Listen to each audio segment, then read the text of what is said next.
Hello, everybody. This is YP, and welcome to my Icon Corner. Today, I have a dear friend, Daniel Padrnos, I think is how you say it. That's, yeah, I think I got that right. And Daniel is a professional Tamada. And a Tamada, what is a Tamada? Well, we're going to find that out today in the stream. We're going to learn about his business as a Tamada and the Supra Dinner Society, which guides people on trips to Georgia, and they throw Supra dinners, and they do many more things than that. They will be teaching people how to do Supra dinners. So if you're interested in this topic, you might have heard of a Supra. What is a Supra?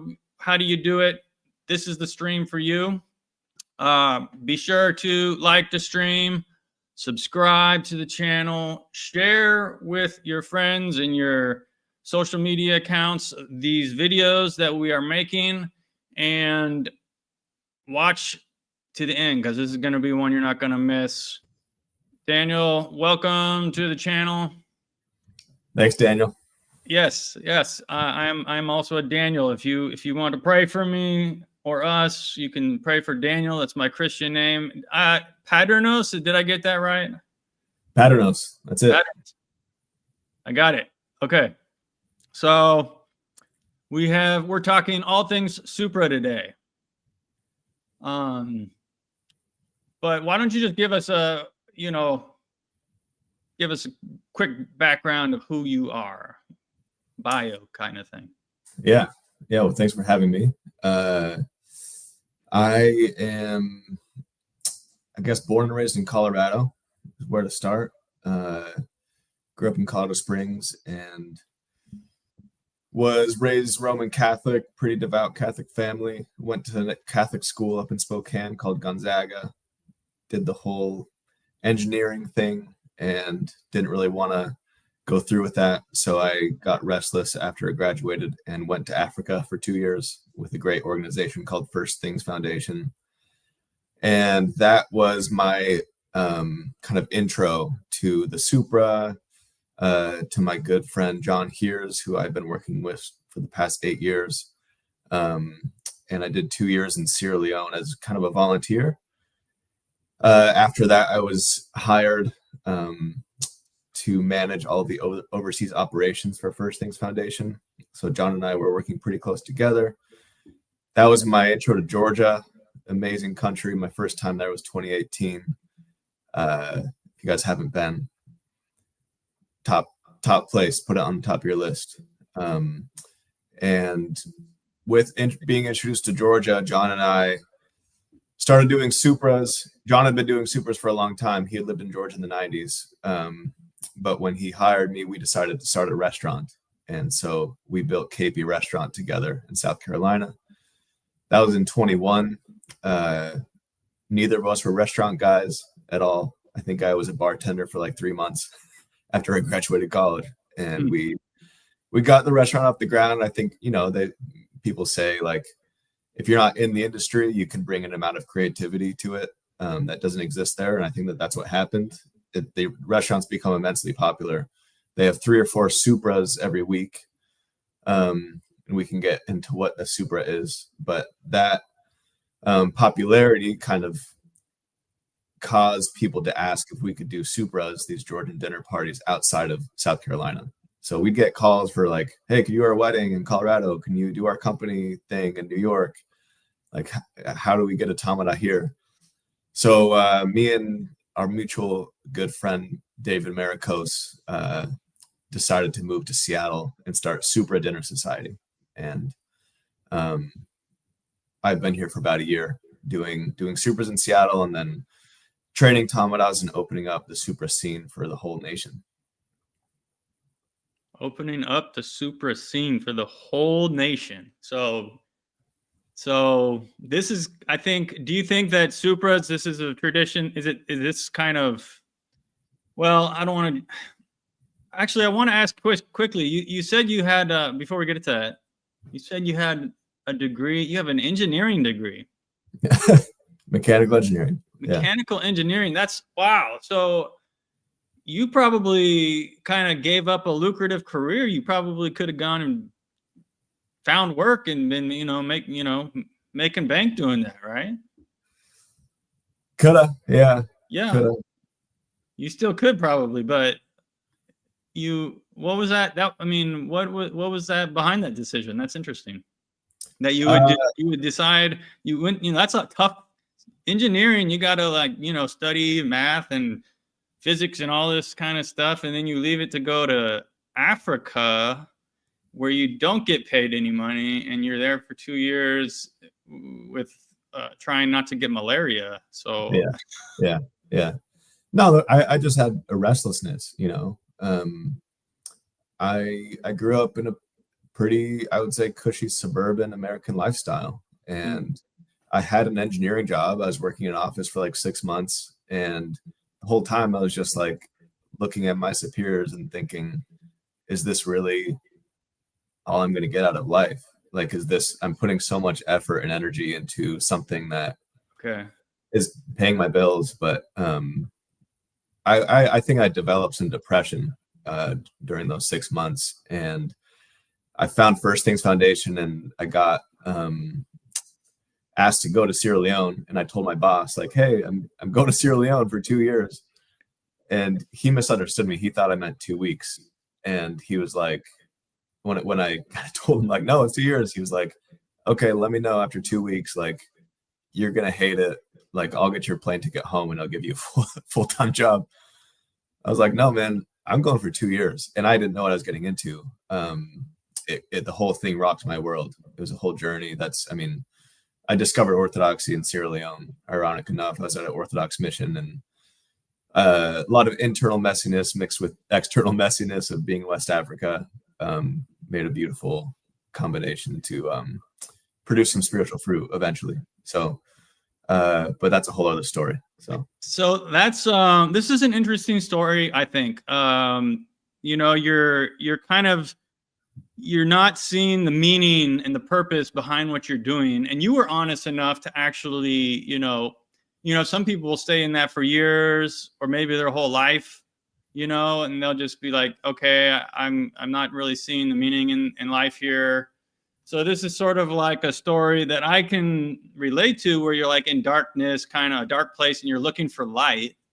And so you go out on this journey and you're seeking for it, and you end up finding orthodoxy in Christ, the true light, So it's kind of an interesting story for, this trajectory that you had. And it seems like it was a good decision in the end. Based on where you've ended up. How do you feel about that decision now? Oh, thank God.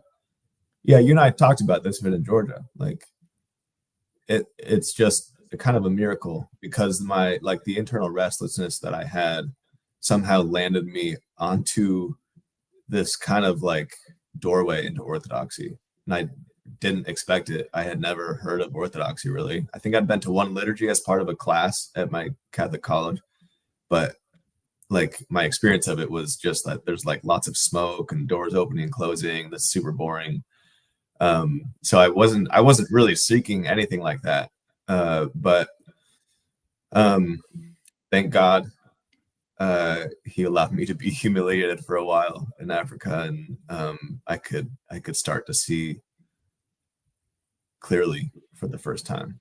And it just so happened that the place that I was placed was this ground that I was not aware of, with just discovering so much spiritual healing through the church. So do you want to say anything about, I guess before we move on, what, like, your experience in Africa, what was that like? What were you doing your day to day? Like, so John connected me with an Orthodox mission there. Okay. It's run by this amazing bishop now from Australia named Bishop Themi. He's got a crazy cool story. He was a rock star in Australia, touring with like the Beatles. He was the guitarist for a band called the Flies, and basically he had a trippy experience becoming Orthodox and going off to Harvard and Brown University, and then gave it all up to go to live in Africa. He's been there for like 30 years now, just as a missionary. So I just stumbled upon his mission basically through First Things Foundation. And this guy's a powerhouse. He is running this Orthodox mission. I was basically sent there to help with building projects because they're like, oh, this guy's an engineer. He can go help with their building project because they're building a lot. Schools, orphanages, churches. It was really tumultuous to do that because with First Things, their whole MO is to go speak the local language, to just like immerse into the local community. And after being there for a year of integrating, finding local projects that we call impresarios and helping them with their own ideas. But I was the first guy to go to Sierra Leone. And so our partnership was the mission. And it was difficult because I felt like this conflict between, am I doing this white savior thing as, helping this Christian mission build while I'm kind of like calling out these contractors for being corrupt.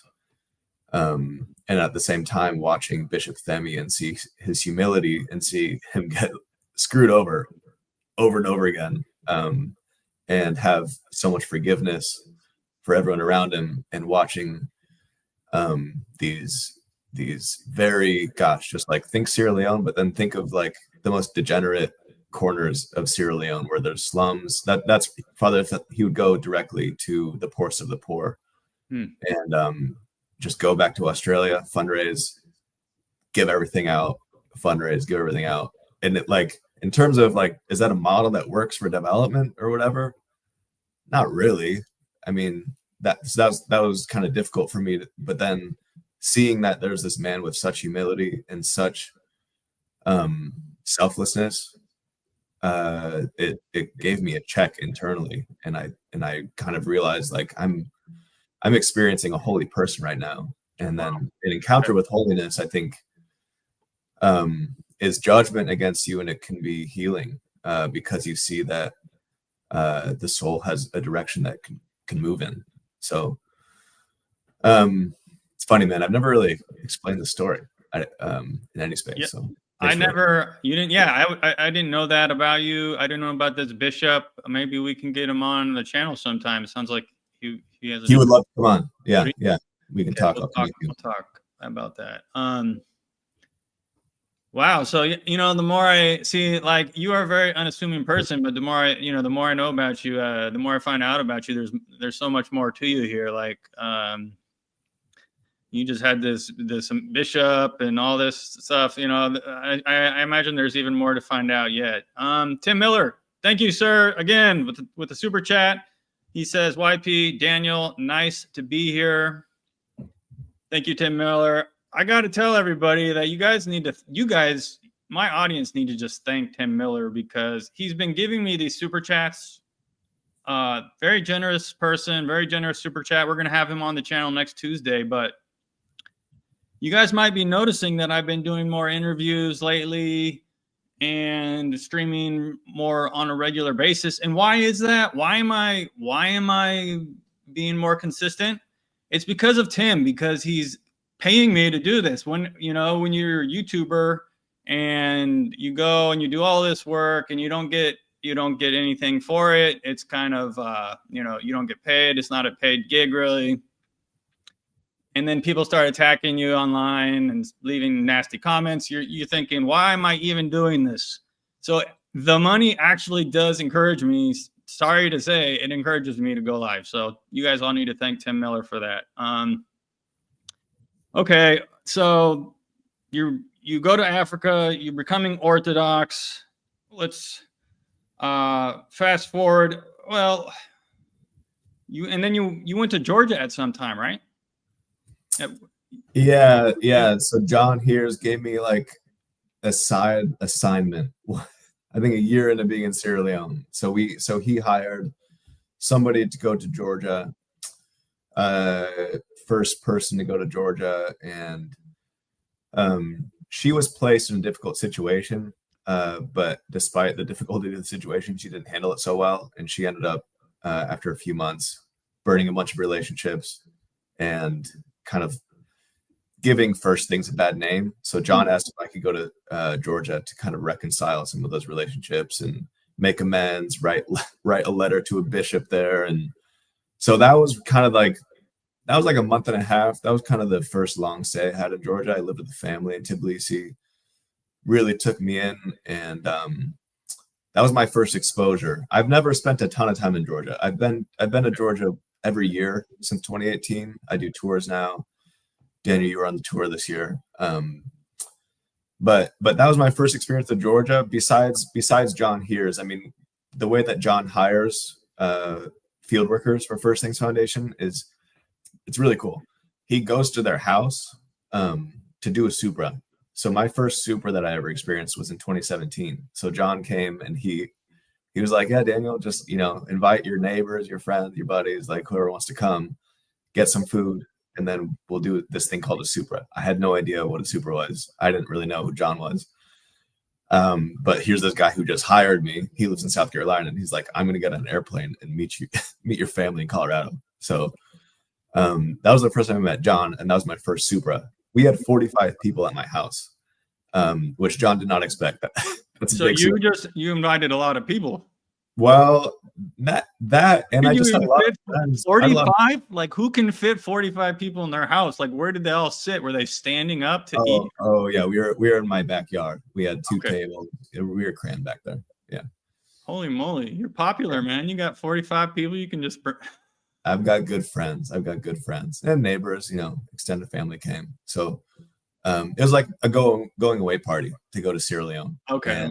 And, it's kind of a way that the organization builds trust with the families, because kind of like a marriage, like First Things Foundation, you sign up to do something for 2 years. It's not just an individual going out to be a cowboy. Like it's nice to have your whole community and family understanding what you're doing and backing you spiritually. So John's very wise, and that's what he does. And that was my first experience with Supra. But we didn't really start doing Supras until the restaurant in 21. So that was like 2 years after I got back. That's when we opened KP. Okay. So you're doing tours to Georgia. People were telling me, if you don't know, I went to Georgia with Daniel. He's saying he guides tours to Georgia. I got invited to go and I accepted. I went like a month ago. We just got back. People were telling me to go. People have been encouraging me to go to Georgia. Like, no one ever says, you got to go to Russia. They're telling me you got to go to Georgia. Like, everybody's telling me. I'm hearing it from left and right. And so, you hear it enough, it gets into your head. So I'm like, okay. And then I finally got this opportunity. So I went to Georgia with Daniel, and it was a dual purpose trip. One was part religious pilgrimage. We were going to some churches and monasteries and holy places and things, but maybe the primary purpose, you would say, would be to go to these Supra dinners. So let's start now and let's define, like, what, if you don't know out there, maybe people don't know. Some people have been hearing about this. People are talking about Supra. It's becoming a thing in America. What is a Supra? Yeah. So Supra means tablecloth. It's a type of tablecloth in Georgia, and it implies formality with having a dinner party, basically a banquet. Okay. This is a very, very ancient tradition. It predates Christianity probably, but the form that we find it today is completely influenced by Christianity. And Georgia was the first missionary to Georgia was St. Andrew, the apostle, and then the whole nation became Orthodox in the year 326, really, is when St. Nino arrived. So since then, you see this way of feasting kind of evolving from the agape feast. And there's a lot of literature on this. It's mostly in Georgian, but there's some translations into English, which are really interesting. So if you guys don't know, I mean, early on, the Eucharist and feasting together were pretty closely entwined, almost one and the same. And over time, the agape kind of was removed from the church for probably good reason, but it didn't stop. And so it would kind of be maybe outside the church by the grave of like holy relics, or it would be in people's homes. In Georgia, often it was in wine cellars.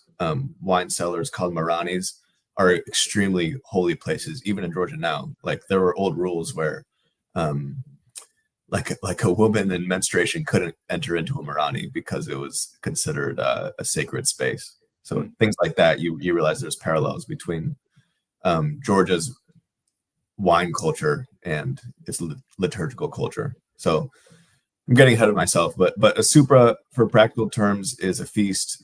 It has a toastmaster called a Tamada, and it has a series of toasts. So it's liturgical in style in the sense that there's like a litany. So the Tamada presents a toast, often to God as the first toast, and then to peace, often maybe to family.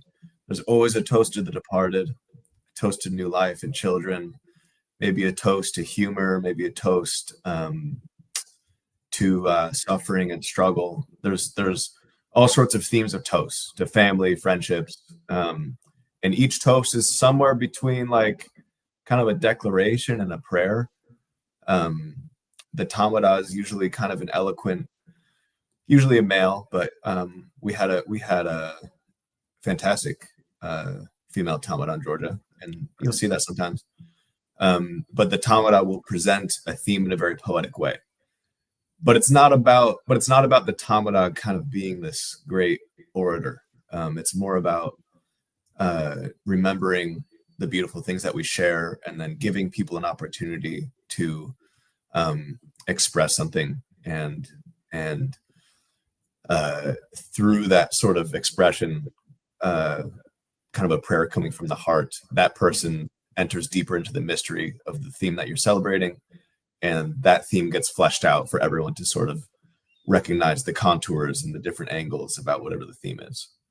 So it's a little open. So this is the dinner. You invite people, and this is done in Georgia, so people will, like, is there an occasion, or does it have to be an occasion, or no occasion? So in Georgia, this is something that's been going on, a Supra dinner. I'm going to have a Supra dinner. We gather, we invite people. What are the occasions that this will be done on, for example? There's a spectrum of formality. It could be really casual. It could just be you, me, and someone else with, a little wine, and we're just raising a glass to our mom, raising our glass to brotherhood. And then there could be wedding supras. It's probably rare that you have a wedding in Georgia even today without a supra. Funerals, there's specific methods and rituals for funeral supras versus wedding supras versus liturgical feast supras for like Pascha, for nativity. So, but honestly, I think it's more than like an occasion, the supra. I think it's sort of just Georgian etiquette for how they eat dinner. It's so intertwined with just how they are together. It's like, even if they don't plan, like we're having a supra tonight, you could just be at a table, and then it's like hard for them not to raise a glass and offer a toast to you as the guest. So, and we actually experienced that on our trip when we were at a monastery, and they said, "Would you like tea?" And then it turned into, "How about some cha-cha?" And then we were toasting. So I saw sort of a informal pop-up, spontaneous supra at a monastery, which was kind of a delight. Chaz Connor sends $2. Thank you, sir. He's helping keep the channel going. He says, someday I'll be like Tim. I appreciate the $2 as much as the 20. So thank you for that.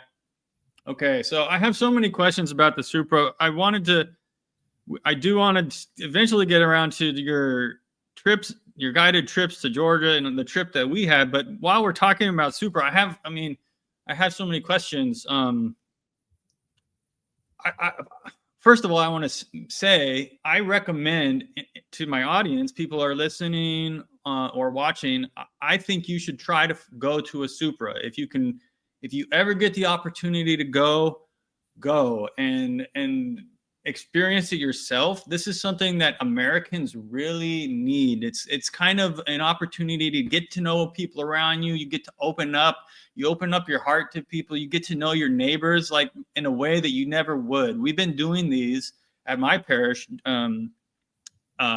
for a couple of years now, and it's all the guys get together, and it's people are always enthusiastic about it. The young guys get to you get to see a different side of people that you don't see when you're at church. Like a lot of the people we know from our church parish family, you kind of, when you're at church, the priest is there, so you're kind of like, you're acting proper, and you kind of don't let your guard down. But when you go to a Supra, you have a few glasses of wine, you have some good food, you have some good company, you start to let your guard down, you open up, you're supposed to toast. I mean, you don't have to, but you start to toast, and you say what's on your heart. And what I told you in Georgia was, what I like about the Supra is that it gives you an opportunity to say what's on your heart, an opportunity that that you will find in no other place than at a Supra dinner. So that's why I recommend to people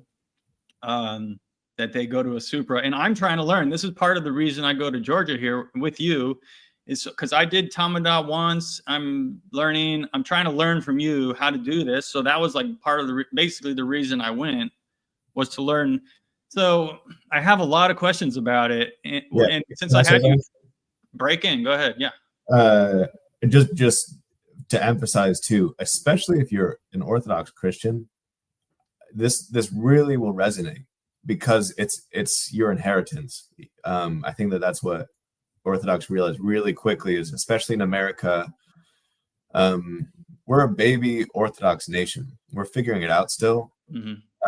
We're given obviously templates for St. John Chrysostom's liturgy. We have canons, we have writings, we have scripture, we have all these things.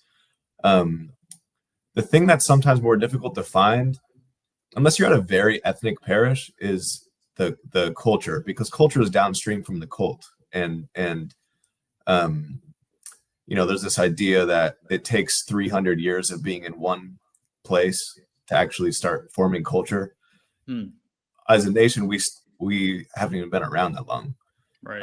And I think that once you experience something like the Supra, you realize the fruits of orthodoxy. You realize the fruits of centuries and centuries of martyrs, centuries and centuries of people being cleansed through confession and communion and the holy mysteries. And the Supra is kind of an overflow of just like the joy of liturgical life. And so anyone who's Orthodox Christian, you have not experienced the Supra, it will click right away. You'll feel right at home. So just want to put that out there. All right. So here's a question. Since I got you here, I got an opportunity to ask questions.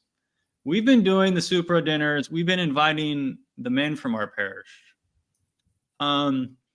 When, as you mentioned, usually the man is a Tamada. In Georgia, is it typically the men who sit down at a Supra, or do the women gather equally as well? How does that work? So there's traditionally, and then there's practically. There's different ways to think about it. It gets tricky because if I say traditionally, people might think it sounds sexist. It's not. But right. Traditionally, it's kind of an all male thing. And the women would be preparing all the food. It's often where like business transactions used to take place. Like these would be different from maybe how we experience them today. They might be more boring. They might be more like in Georgia, the toast, unless you have spectacular Tamada, the toasts will just feel like liturgical in the sense that you might not get a lot of that fun American variation from one Supra to the next. And like children, for example, would often have like an obligation to be at the Supra for a certain amount of time, and not because they had a great time, but because that's how culture was passed on to them. That's how songs were passed on, the family stories, traditions. But yeah, traditionally women would prepare, and they would actually have their own Supra kind of in the kitchen. And there's always kind of like a joke in Georgia that Supra is better than the men's Supra. Okay. But what you also hear is Georgia's been invaded by basically everyone you can name. Mm-hmm. And there's been a lot of times in history when the men are busy fending off enemies, and the Supra has to go on. And so who's going to Tamada? Well, a woman's gonna Tamada. Oh, okay. And Georgians will even say if you ever meet a Georgian and you ask them if they're a Tamada, their likely response is, "Of course I'm Tamada. I am Georgian. Of course, this is every Georgian is Tamada." So they do it. So it's hard to say, Daniel. Like there's what is traditionally the case, but then there's what actually happens, and it's not like, I don't think of it as like church canons. The Supra is kind of like what you're saying. It's closer to the fringes of culture than it is.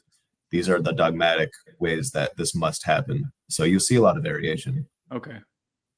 And I know, so you at your events that you have been hosting, you obviously are inviting men and women.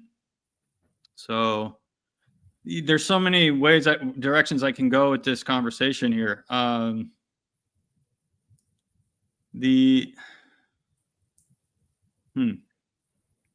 Oh, you mentioned America, like bringing this to America and American culture. Like, has the Supra ever, like, it's sort of being an export to America? You know, like people are starting to do this. There's, the restaurant opening up and people are doing this at their homes now. You're training people. Has Georgia ever exported this tradition before to another country? Do other countries do this like we're doing this? That's a good question, man. I mean, if you talk to Romanians, Russians, and you explain the Supra to them, Poles, they'll say like, "Oh yeah, we do that. We do the same thing." So I don't know, it's hard to say, like, is the birthplace Georgia? What I can say is I don't think that something like a Supra comes unless it comes from a Christian matrix. I have a lot of confidence in saying that. And so you'll see similar things. I mean, like Germans, Brits have a similar thing.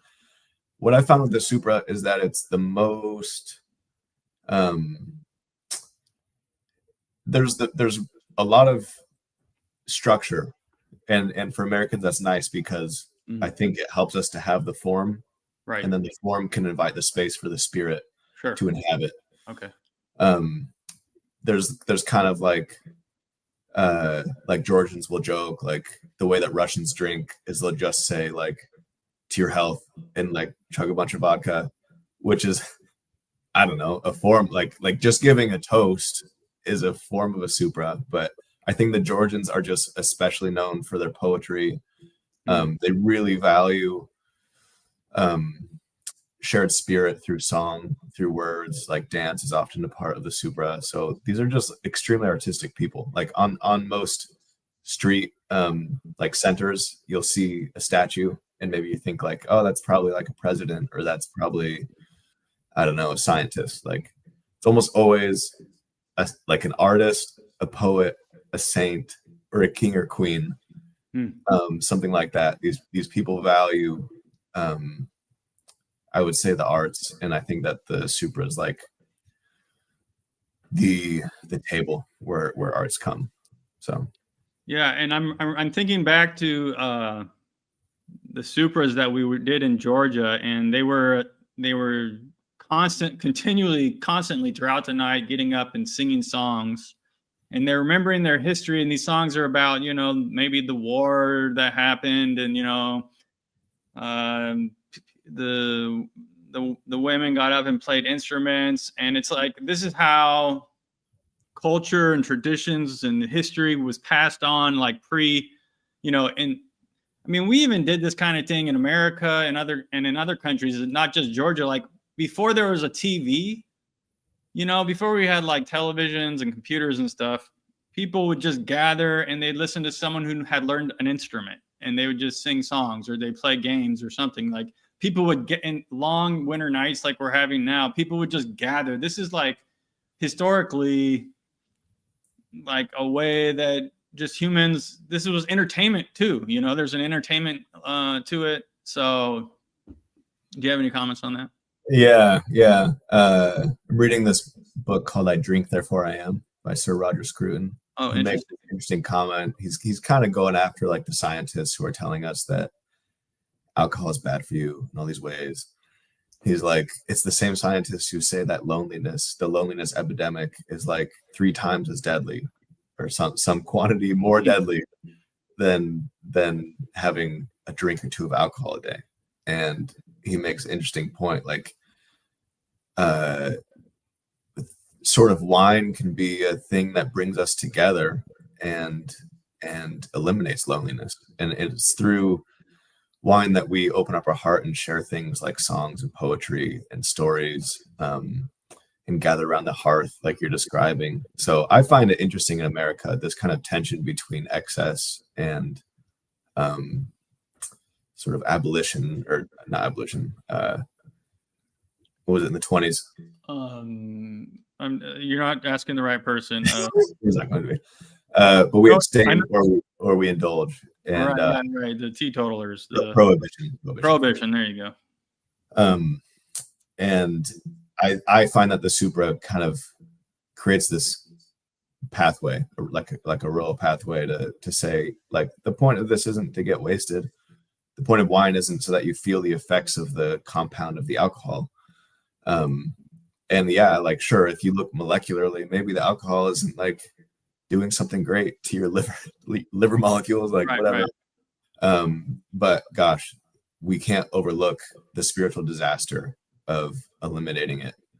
And I think it was even Thomas Jefferson was like trying to figure out what to do with people drinking too much bourbon. He's like, the only solution to people drinking bourbon is people drinking wine, which I think is cool. So I'm an advocate for wine. Of course, you know, it's hard because we have to balance. Some people are alcoholics. It's hard to have alcoholics at a Supra table. So it's not an easy thing to navigate. I just know that if we completely suppress the spirits, and by the spirits I mean you know, alcohol and finding joy through festivity, those spirits are going to creep in ways that we will find far more disastrous than someone getting a little too drunk at a Supra dinner. So here's a interesting question. This is a fastball. Are blue sobs allowed at a Supra? What's a blue sob? The car. Oh. I don't get it. Like, because a Supra is on another car? He's a fellow schizophrenic, so I'm not sure. I'm not sure what he means. Okay, so let's talk about the Georgia trip. For people who are wondering, Daniel is doing. This was your first annual hosting a what do you call it? A trip to Georgia, a tour, or what do you call it? Tamada trip. Trip. We've done a few. This was my personal second. John does these two from time to time. Oh, okay. I did it last year, and before I say anything, man, I want you to tell me how you thought the trip was. You have a good time? Absolutely. It was great. I mean, I love Georgia now. You know, I mean, Georgia's just like God loves Georgia, so I love Georgia. Did you have anything you went in and you like your expectations had to shift? Do you like think it was going to be one thing, but it wasn't? Or any surprises? Well, I mean, maybe I think, you know, now that I think about it, the part of the trip that I didn't anticipate was the melding of personalities and the friendships that were created and forged among the people on the trip, because we're sitting in vans and we're driving for hours and we're sleeping in the same rooms and we're having Supras and we're getting to know all these people. So those were the dynamics. That was like half the trip. What made it great was the people that happened to be there, you know, under your leadership. So that I never would have expected that, you know, I didn't anticipate that. I wasn't thinking about that, you know, but I didn't have really too many, that I had never been on a trip like I have been on pilgrimages before. So I knew what to expect from, you know, going to a monastery and praying and, you know, lighting a candle and venerating a saint's, you know, the relics of a saint, you know, incorrupt relics, for example, we saw at Zarzma Monastery. So yeah, that's my answer. We should talk about that. That was cool. Can I say something about that? Yeah, break in. So we went to this monastery. It's like close to the Turkish border. This is not a highly frequented place. I think there were maybe 2, maybe 3 monks there. But they're known for making incense for all of Georgia. They make some bomb incense. Inside their church, it's very ancient. Gosh, probably 8th century, 9th century. It's under rehabilitation, but there's a little side chapel, and in that side chapel, one of the guys on the trip noticed like there's just a body in a glass container. Which of course, if you're in a church, you have to think this must be a holy saint. And so our buddy asked the monk who this saint was. And the monk kind of like let us in there. It was like it was like he was doing it as if, oh yeah, and about this, like he might have, if we didn't like ask about it, maybe he might have we wouldn't have even known it was there, you know. It was so unassuming the way he showed it to us. Yeah. You remember what the monk said though? What did he say? Well, he was like, we don't know who the saint is. We have no idea. He was like, during Soviet times, they're building a railroad somewhere near here, and they had to, or maybe they just like discovered that there were a bunch of bones under the ground. They like kind of accidentally excavated a graveyard, and they're moving some of these bones kind of respectfully. And then one of them, they were like, whoa, these bones still have flesh on them, and it still has like a garment. What is going on here? So they sent it to be tested, and they're like, I guess the scientists said they were like 1,000 years old, and they identified the garments as an archimandrite. And so the monk said, like, undoubtedly this person, who we don't know his name, was a saint, and we have him in the church, and perhaps one day his name will be revealed. He'll reveal himself. But he said it brings great consolation to the monastery to have those bones there. So you just see that. Like that's kind of the thing about Georgia is you can't look left or right without seeing something like that. Like that one valley, that valley we were in that last couple of days, small valley. I'd never even been there before. I'd never even heard of it before. Mm-hmm. A woman was like, oh yeah, there's 100 churches and monasteries in this valley. Like what? And that's where that new one was. That's another crazy story. There's this monastery that has been built on the ruins of a castle for just the last 15 years. And guys, I don't know, Daniel, if you can easily get pictures right now. I can. Yeah. We'll show you pictures of this. It's kind of nothing short of a miracle for a nation that's Georgia. This is the thing about Georgia too. We live in America. We live in an extremely wealthy nation, and there's a lot of wealth in Orthodox communities. There are very few examples in American architecture and monasteries here. There's very few comparisons to the grandeur of this very poor nation surrounded by enemies, how much they put in to some of their architecture. So just in the last 15 years, they've been building this monastery. And we asked, like, how has it been built so fast? And this monk said, well, the abbot was a monk living in the hills nearby, and he got a blessing. This one. This one. Check that out. So that castle, guys, is like new. I mean, you can kind of see like the darker stones. Like right here, there's a line. Yeah, exactly. That was where the ruins of the old one were. Exactly. Do you have anything of the inside? Yeah, these are all we can hear. These are all. This is first of all. This was the dog, the Caucasian Shepherd, big boy, Cujo. Here's inside. It's like 5 levels of monk cells. Everything is extremely like symbolically laid out. But this the point of the story is the abbot, this monk was telling us every Lenten season he goes to the hill that you can kind of see the distance right there, and he takes 3 rusks of bread and comes back after Pascha. So he's a true ascetic. There's not a lot of ascetics like that out there these days. I mean, right. And this monk said so many people were coming to him. So many Georgians were coming to him for healing, physical healing, and bodily healing and spiritual healing, and people would just be like lined up outside this monastery to go get a word from this abbot. And like 5 years ago, he said, "I'm not doing it anymore." He's like, "I'm done. I'm not seeing people because people are coming because they think that I personally have some sort of powers, and they can't recognize that all the healing that they have comes from God."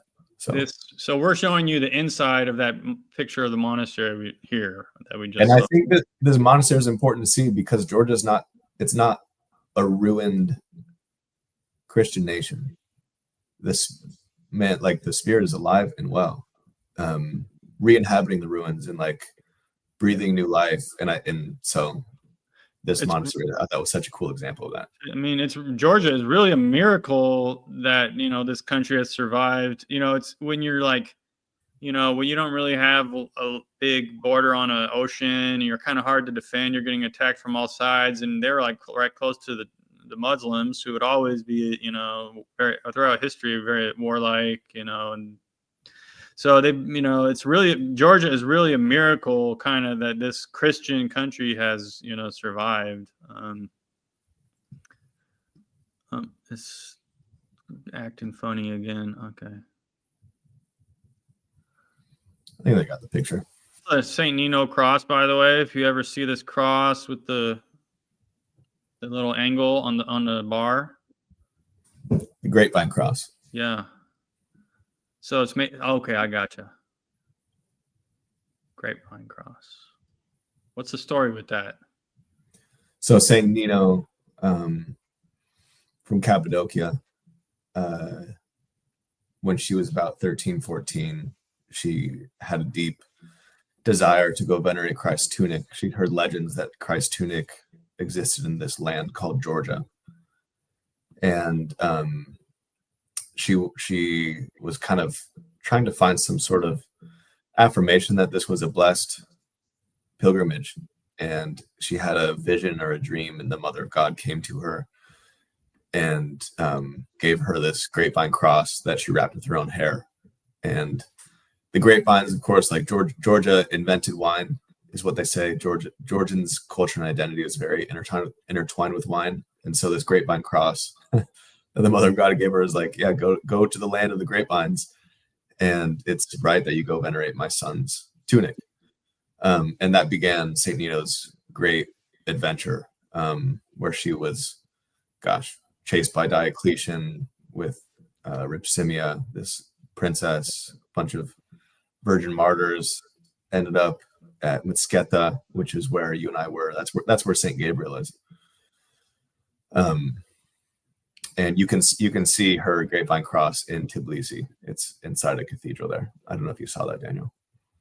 I did have a chance to venerate that. I'm actually going to add this. I just want to show this picture of pictures of like one of our Supras. It was like, this is where it was held. It was this stone building. Like, look at that. I mean, look, they're still cooking stuff over a fire, and like the just like warm, cozy. I don't know how a stone house can feel cozy, but they made it feel cozy. And that was the dinner like laid out before we got going. This is the feast that we had. Look at it. This was some special kind of cheese here with like butter in it that I wish I had eaten more of it. It was so good. That's so good. It was so good. And there's yours truly. This was Father Nicolosi, who would stand up and recite poetry, and he was our Tamada for the night. So, that was an honor, and it was his. Look at the smiles. Like, we were obviously having a good time. You don't get this in America.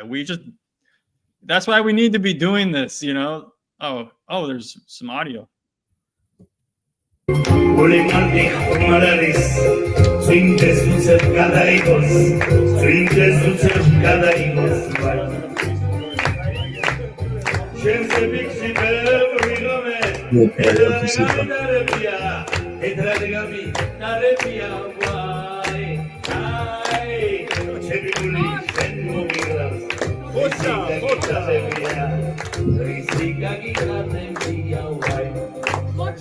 Okay, I don't want to go on too long with that, but you get the. Oh, wait. Daniel, that could be you, brother. I think you need to Oh, get your karaoke game on for your Tamada. oh, okay. What's that? Get my karaoke game. Is that something they do there? Is that like do karaoke? That's what Father Nicholas was just doing. Yeah, I liked it when he like stood up and belted out the poetry, man. But Oh, yeah. okay, so these trips to Georgia, like, okay, so we're doing, you organize a trip, people can sign. I mean, people watching right now, if people want to go to Georgia and learn how to do this, they can do it, right? You're probably getting ready already for next year, right? I imagine. Yeah, I'm thinking about June next year. Guys, next year's a huge year for Georgia. 1,700 years since the arrival of St. Nino, 326 to 2026. So June 1st is kind of like the day. And I've got an event right at the end of May. So I'm thinking maybe mid-June of bringing a group over there. Okay. So if folks are interested, we'll have probably up to 15 seats available. Daniel, you can include my email somewhere in the description. Yeah, I can add it. Yeah, I can add it. And yeah, reach out. It's pretty casual. I mean, it's like I bring people, I want to have them experience Supras from the source. So we set up 3 or 4 Supras with legit Tamadas like Father Nicholas, and we just sit at them and we feast. And then during the day, it's a lot of pilgrimage. We bring a collection of folks, though. Not everyone's Orthodox, so there's a balance, but it's not the most fluffy like cruise type tour, but it is comfortable. I mean, this year we had a 16-seater kind of VIP van, which was pretty nice. But Georgia's by no means super ritzy country, so it's pretty raw. The whole experience is pretty raw, but I think we had a good time. Yeah, so people can just say for people who are listening, what is your email? Daniel at supradinner.com. Okay, easy to remember. Yeah. So this is something that you guys want to experience some real Georgian Supra, learn how to do this, bring it home to America, which I think maybe we can talk about that next, is bringing this to America. But you want to experience it, you want to learn the real tradition, you can go and sign up and go to Georgia and see some holy places. Daniel knows priests, he knows Father Nicolosi, he knows the lay of the land, so to speak. And so he will be your guide, and you can, bring a friend and go see Georgia, a country that God loves. I'm going to break in here and do my shtick. One thing about Georgia is that you'll notice that a lot of the men, being a traditional Orthodox country, a lot of the men there wear beards. And how is the best way to take care of your beard and make it look good and nice? I used to have a dry looking beard. It was kind of rough looking. And I started using beard oil from this company called Byzantine Beard.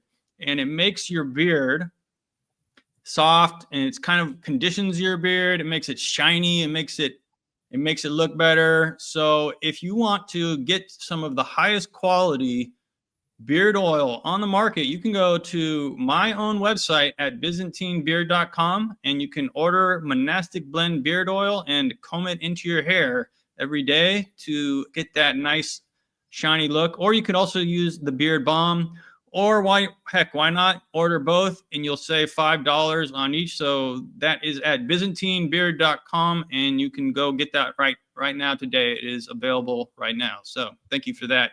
So the next, now I want to shift into. I have a question from a question for a friend. Does that beard oil help you grow a beard? Like no, yours? that would be a separate. I wish I could claim that that if you hear. Oh, I'll put it this way: if you use Byzantine beard oil long enough, your beard will look like this. Guaranteed. I guarantee it. No. I can't really say that, but no, I don't think it'll help you grow a beard. I think there are ways that you can like get your beard, and I haven't really done my deep dive research on this. Maybe in the future I'll look into it. There's a couple ways. There's certain hormones and probably things you could take. But that's the subject for another stream. Now, I want to talk about bringing the Supra home to America. I mean, like, is this cultural appropriation? Is this misappropriation? You know, is this like Americans? We're like kind of good at doing this, aren't we? Like, we don't have our own culture, so we got to go to somewhere else. And how does this translate? Does it translate well to America? What do you think? Yeah. I kind of used to have those thoughts, but I've met lots of Georgians, lots and lots of Georgians. Lots of them have come to our Supras here in the States. And it's a rare Georgian who doesn't cry when they experience a Supra, even in the States. They are overwhelmed that, number one, we have respect and we want to honor their culture where they come from, because, you know, Georgia's a small place. Like, it's not an empire. And so I think when Georgians see that Americans are interested in their own traditions, they're just like overwhelmed with happiness. And they'll tell you it's not a Georgian, it's from Georgia, but it's not, they don't have a copyright on it. It's not Georgian specific. So I think that's also we got cool. The approval. The Georgians are not offended that we are doing Supra. They're not offended. And here's the thing is every Supra in the States exactly as it might be in Georgia? No.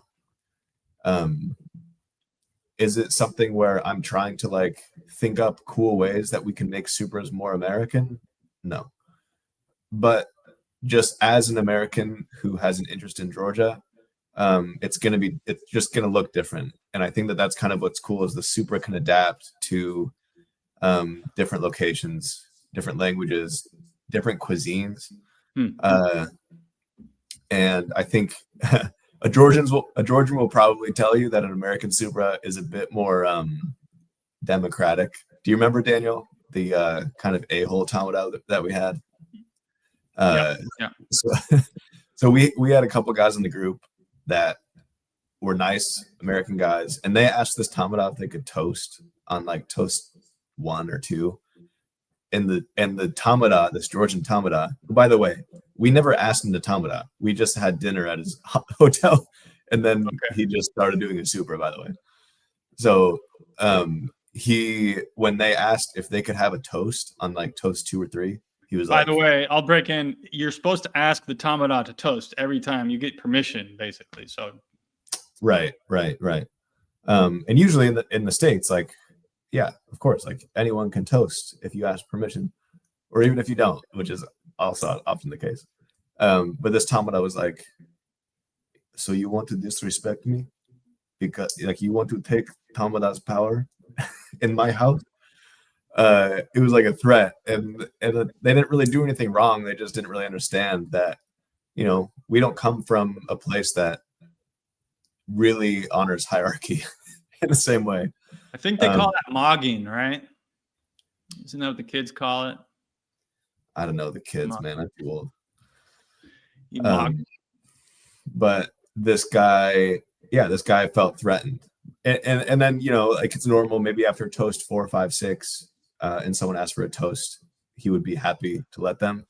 But in Georgia, they're kind of surprised, like, oh, you guys sure toast a lot. Because in Georgia, it's mostly like the Tamada knows what to say, and then sometimes someone out there will offer a toast.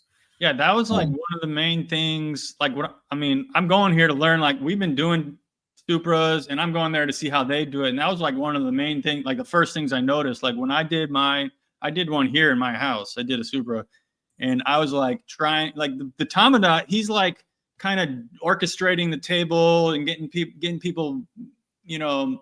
He's kind of like getting people comfortable to toast and saying toast that that will stimulate someone else to want to toast. And like, I was like, when I did it, I was like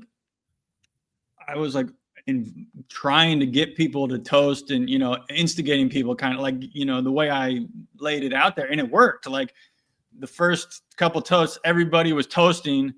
And then like we kind of got tired, and towards the end it kind of petered out and people were tired and stuff. But like in the Georgian, it kind of builds up slow, and then the crescendo is like later, you know, like.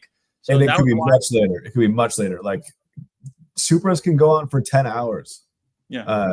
In Georgia. Like I have a Georgian friend here in Seattle, and he's actually going to Tamada for our table tomorrow, Daniel, when you're here. And he was like asking me how it works in America. He was like, yeah, so usually after toast 12, that's like for me when the Tamada kind of gets creative with its themes. I was like, Dimitri, I would be really surprised if we do more than 12 toasts at a Supra in Seattle. That's really long for us Americans. We have to wake up early and get to work tomorrow. But these Georgians, like, they have stamina for drinking. They have stamina for toasting. They could just be sitting forever and ever and ever and keep singing. And like this happened last year. I got home from a Supra when the sun was going up, and we got there at 6 p.m. And the Georgians were like kind of confused why we left so early. All-nighter. Pulled an all-nighter. Exactly. So this is why I went. This is why people watching, they need to go to Georgia and learn the traditions. Like another thing that Father Nicolosi told me, he noticed that I was toasting with my left hand. He says, you always toast with, hold your glass in your right hand when you toast. So these are the little things that I was picking up there. I'd have to have probably hundreds of these conversations, maybe go to a school or something like that. Is there anywhere I can learn these things, Daniel? I mean, what can you tell me? Where can I learn? How can I learn to do this? Yeah. Bring this home. There's a few ways. I'll start with my favorite way, which is invite us to where you are. We got a whole group of Tamadas. We probably got 10, 15 Tamadas across the states. I'm here in Seattle. We have a lot in the Southeast, some sprinkled around. We got Daniel in Corvallis. But I'm a Supra Dinner Society. I'm dispatching Tamadas quite a bit to people who want to experience the Supra. So that just looks like having a venue, getting some food and wine together, and having a Tamada show up. The best way to learn anything, especially like this, is through being there in person and learning a tradition, having it traditioned to you. That's optimal. But just as good as like come here. We have weekly community Supras in Seattle. Daniel's coming one to tomorrow. They have weekly Supras at the restaurant in Greenville, South Carolina, called Keipi, Keipi. Yeah, you could make a pilgrimage there. It'd almost be like, Yeah. Come up to Seattle. We have this is where St. John reposed. We have but like going to the Supra is what I'm saying, is almost like it's almost a pilgrimage. It's like a real spiritual. There's this religious, like a semi-liturgical dimension to this. Seriously, to the feast, right? And especially in the sense that you're gonna take something back with you. I hope. Come experience a Supra, and that's the best way to learn how to Tamada is experience another Tamada.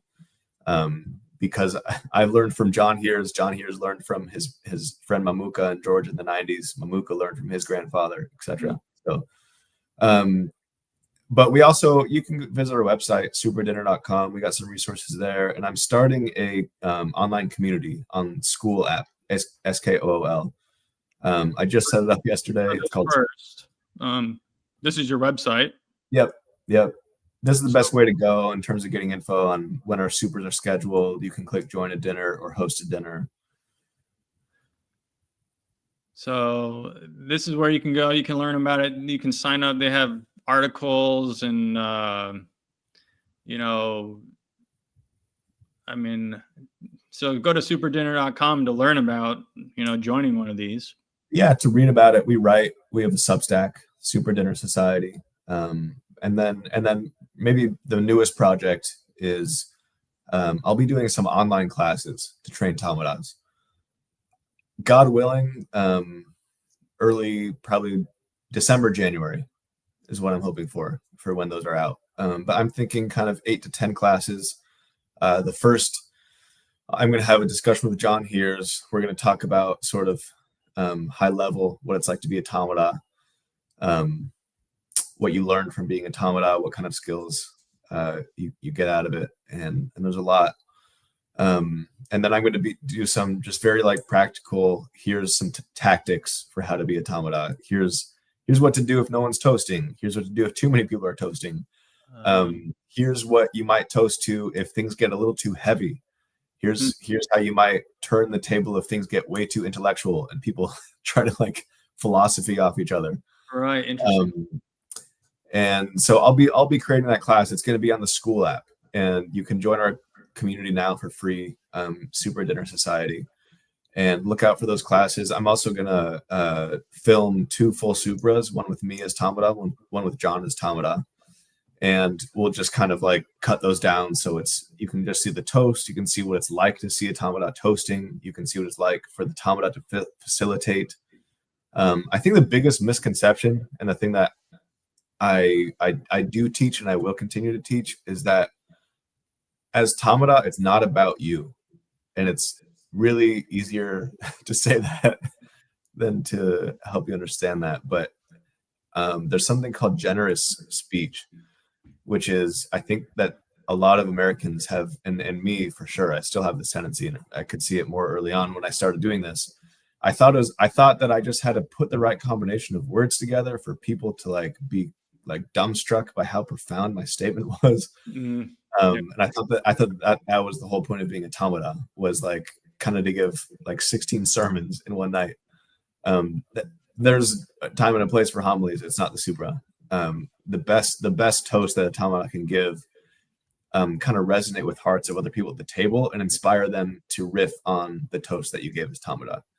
And so it's way more important as Tamada to know the names of everyone at the table and about them than it is to know like exactly the words that you're going to say. If you try scripting the Supra, it's going to suck. It's going to be really boring. Okay. The Supra, it offers a really cool balance between, you have structure, there's like some ritual, there's some guidelines for how to ask for a toast as a guest, things like that, for what the sequence of toast is. There's some rules with that. The 5th toast we always do to the departed. The 6th toast is always to new life. So there's some structure, but then in between that structure, the Tamada is reading the room, and the Tamada is kind of discerning the spirit. And then the best toast is to recognize what in this moment is connecting all of us. What's the spirit that is binding us here? And then with the words, calling that spirit to the table. And then it's like a deep breath that everyone experiences. You don't get it all the time, but when you're Tamada and you like strike that note, it's a really deeply satisfying feeling. And you know it works because it becomes pinball. You say a toast, and then 5 other people are immediately like, Tamada, I have to say something right now. So yeah. Anyways, these classes that I'll be offering, we'll be talking more about that. And I'd love for you guys to join us on the school app. Yeah, so I have the link for the school in the school down in the description below, as well as Supra Dinner Society and his YouTube channel, which has a couple of videos. You can guys go over there and entertain yourself for a little bit. I don't want to leave this American version of, like, how would you describe like an American Supra? How would you contrast it with the Georgian Supra? Like, what's the difference? What do we do well about what don't we do well? What do you think? I mean, a Supra is a Supra. Like, if we do an American Supra, I don't necessarily, the metric is not necessarily how Georgian is this. That's kind of a metric. I think it's important to be respectful of the tradition, and that's why I bring people to Georgia, and that's why I pilgrimage to Georgia. But for me, the metric of an American Supra, or I mean, any good Supra I've experienced, is do you leave the table remembering that you're human? And do you leave the table maybe like with people that maybe you know them really well? Maybe you just met them for the first time. Do you leave recognizing that they're people? Like, somehow in this year 2025, there's not that many spaces where we can gather and remember that we are just people, right? and we are co-struggling. I think that's something beautiful about American tables that I've experienced, is discovering co-strugglers, and like people leave these community Supras as friends, like setting up coffee dates, signing up for the next Supra when they're going to meet more friends. And we do these for like companies too. We do these for corporate dinners, weddings, and for a lot of folks, they say, like we're doing a Starbucks corporate Supra next week, and the thing I was telling them was like, guys, a company, the root for company is cum panis, with bread. To have a company means to break bread together. And breaking bread together doesn't mean spreadsheets and Zoom calls. Like, you can be productive, but being together and sharing spirit builds trust. Maybe it'll result in productivity and your company's going to do better. That's likely. But I think as leaders of companies, we need to recognize that we are heads of bodies. We're heads of corporations. We're head of an entity and a family. And something like a Supra recognizes that. And it reminds people that, like, we're not just here for profit. We're not just here because we need to wake up at 8 a.m. and like hustle until we die. The Supra brings us back to reality. And that's the liturgical structure of it. Like I said, getting back to what we said in the beginning, it's a litany. And somehow that litany brings your humanity back. When you pray / toast for your family, you pray / toast for your friendships, all these things ground you to your true person. That leads me to another question that I wanted. I'm glad you said that. It reminded me of a question I wanted to ask about doing a Supra. So you're doing a Supra for in Seattle for Starbucks Corporation. These people, the Supra is a Orthodox Christian tradition, but you are doing it for a secular audience. So how do you do? How do you navigate doing a Supra, which is kind of a spiritual tradition, with a secular audience? Me and John talk about this all the time. There's a I think sometimes for American Orthodox audience, the way I put it is a Supra is an icon more than it is a podcast. The implicit, and it's a medium. It's a medium more than a message, I should also say. Okay. In that sense, the first toast that we'll do with secular people, I might mention God. I might say we should have gratitude for all things and like recognize that it's like a mystery of how the food ended up on my plate, which came from the earth, which was watered from the rain, and the sun caused it to grow, and who placed the sun in the cosmos. Like, let's just call it God. Like, we can do that toast, but with secular tables, I don't feel like I need to force the Christianity down their throats, because the experience of being together in community is probably more Christian than giving people a sermon that is going to be pearls to swine a lot of the time. So it's more implicit, and they walk away, like they walk away more like the image of God and more like the image of the Trinity icon, I think, than when they came.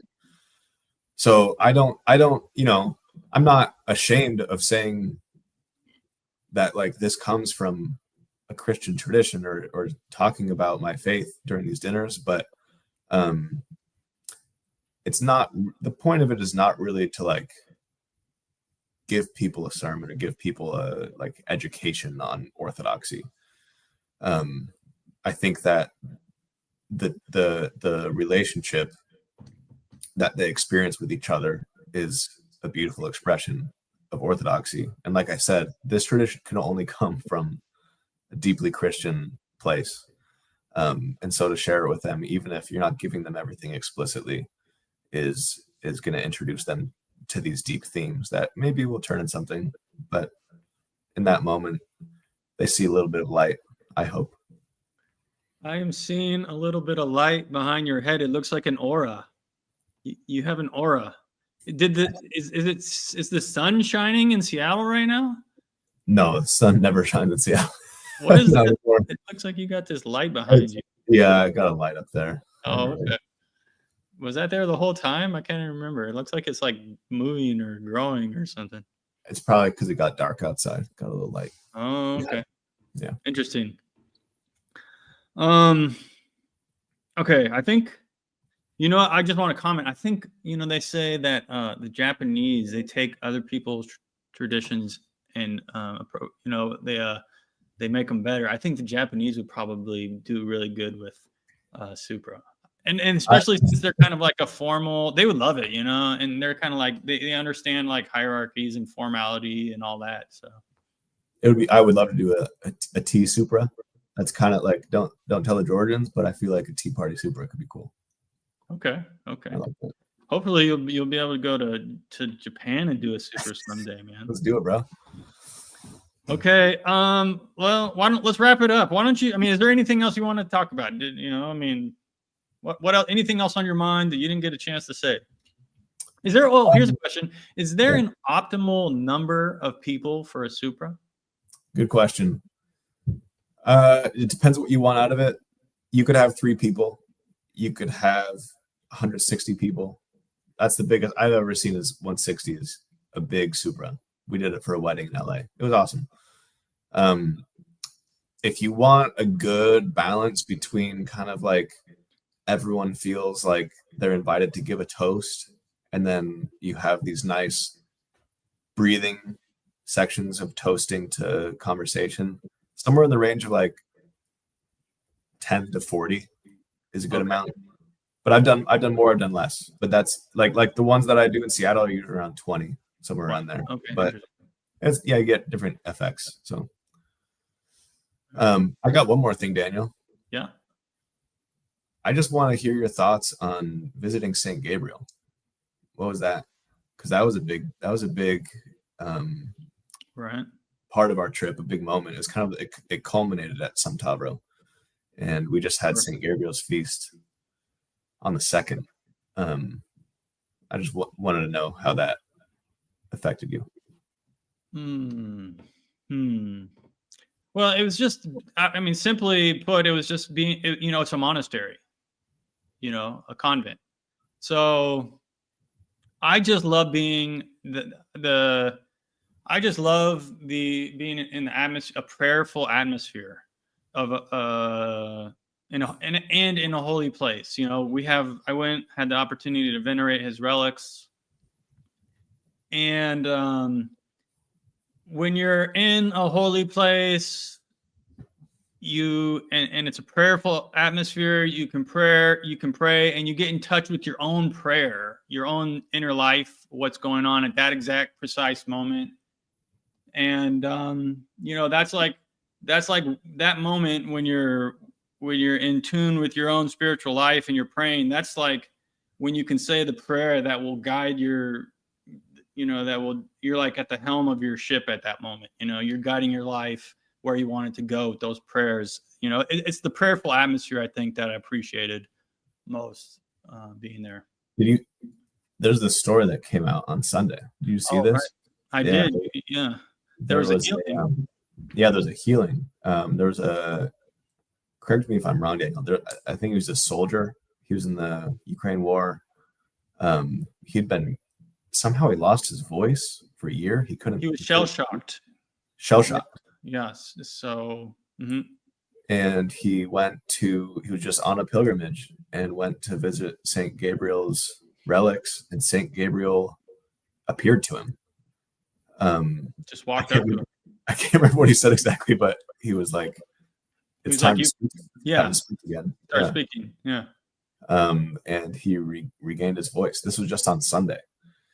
For some reason, like if anyone's listening and you are thinking about being Tamada, but you're nervous because of the speaking aspect, pray to St. Gabriel. There you go.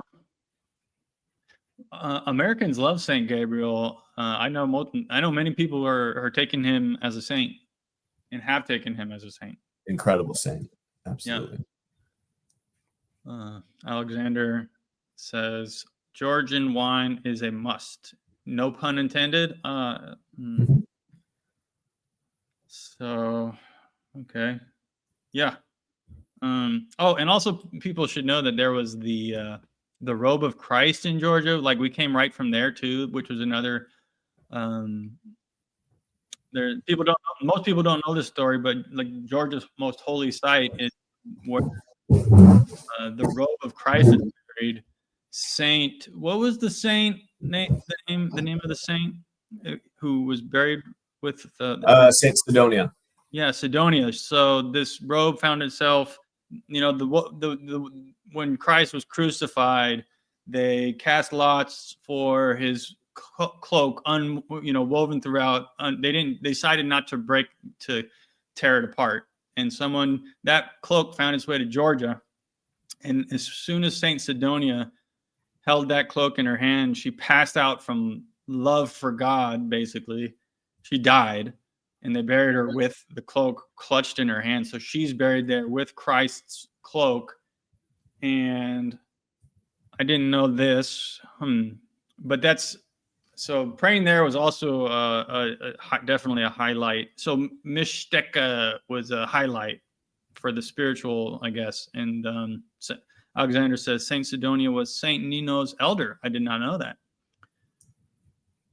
So we have women. There's influence, a big influence of women, holy women in Georgia, and their greatest ruler was King Tamara, a woman. So nothing wrong with that. I mean,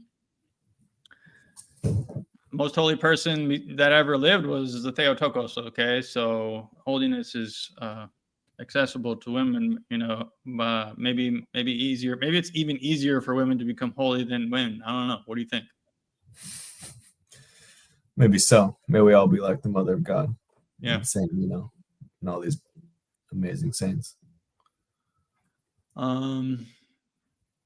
So that's okay. So anything else you want to shout out, like how to get a hold of you? You already said your email, but like websites, social medias, and all that. Yeah. We're on Instagram. Anywhere you look up Supra Dinner Society, you'll probably find us. I'm gonna drop an article on Substack in the next couple of days that I'm really excited about. It's a crazy story about a Supra that I did for a dying woman a few months ago. So if you want, subscribe there and catch that. Otherwise, Daniel, thanks so much for having me on, man. How did you guys even start that, the Supra Dinner Society? Like, is there a story to that? Like, why did we name it that, or how did we start? Sure, but how did that come about? I was kind of explaining it earlier on. It kind of grew out of the restaurant that I helped start in South Carolina. Okay. So David, our good buddy David was a board member for First Things, and I was an employee of First Things, and he and I talked about how to bring the Supra and make it accessible to anyone in the States. So we were, like throwing darts at a map, determining where we would locate ourselves. We're like Brooklyn, I don't know, Chicago, San Francisco. We landed on Seattle because I have some family here and he had some family here. But we're not constrained to Seattle. So like I said, anywhere you are, we can make it happen. Okay. All right. So yeah, thank you for coming on, man. It was great. Thanks, brother. Yeah, thanks for having me. Good to see you, brother. Peace. You're welcome. Yeah, I'll see you tomorrow. Yeah, see you tomorrow. Thank you to everybody for watching. And actually, I have one more thing. I'm going to end with this. I took a video at one of our Supras, and like we were saying earlier, they would sing songs. So I'm going to just end with this and play it out, and we'll end the streams when the video ends. So here you go.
Durga.